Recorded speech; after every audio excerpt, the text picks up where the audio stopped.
Hey you guys, I am back with another video and I am popping like ever. It's a summer glam, so stay tuned. So right now I'm using the Anastasia Beverly Hills Dipbrow Pomade in Ebony, and I'm just going to be filling them out and lining in everything that I need.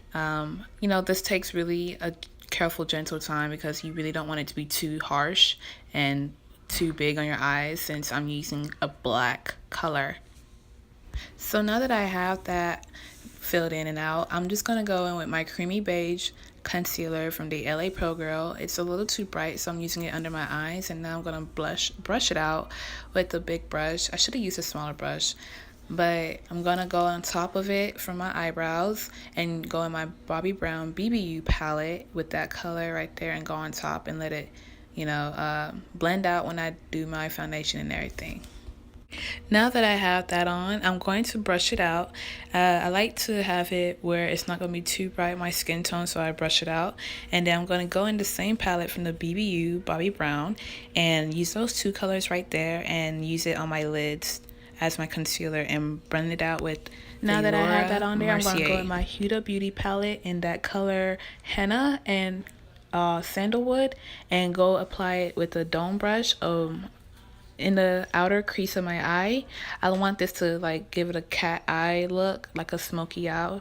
And then I'm going to go in that color right there. I forgot what it's called, but it's from the Masquerade palette from Juvia's Place. And I'm just going to go in an angled dome brush. I got this off of Amazon, so I really don't know the name, but they're all taking that same dome angled brush. I'm going to be going my 35W Morphe palette in that brown and just placing it right at the outer V and blending it all out.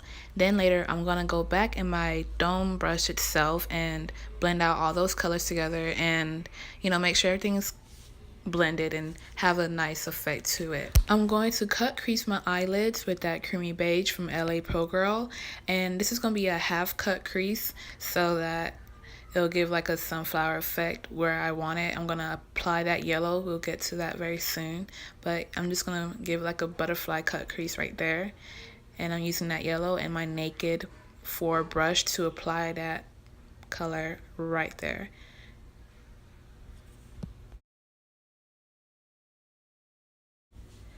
Now I'm going to go in with my Contour Sleek palette in dark and blend out the ends of it so it won't be just a defined line of yellow and brown. I'm going to blend it out, and I'm going to be going back in with the yellow and brown to make sure everything is blended well. I'm going to be taking the YSL Blur Face primer and applying it all over my face because I have oily skin, and now I'm using the Morphe color correcting wheel using that orange color to put on my dark areas and blending it out with a beauty blender sponge. Now I'm going to be taking the same color corrector wheel and using that yellow to apply it under my eyes, chin, face, and under my cheekbones where I usually highlight. And I'm going to apply my Maybeline Fit Me foundation in the color Coconut. My foundation with a beauty blender because I feel like it gives it more of a flawless effect. But anyways, I'm going to go in that same Bobbi Brown palette, and with that same color I'm going to use it as my highlight. See, I usually like to set my concealer before I blend it out, so I spray my face with the Urban Decay All Nighter spray and blend it out with my beauty blender. I've already set it my face with Laura Mercier, and I'm just blending it out in my skin. But taking I don't that usually like to bake coconut color pressed powder from Maybelline, and I'm just going to use it to even out everything so it won't be too bright from the setting powder. And I'm going to be taking my blush and bronze palette in that blush color. My phone died during the highlight part, so I'm just skipping to the lips, and I'm using the NYX Buttercream Gloss. And there you have it. Thanks for tuning in.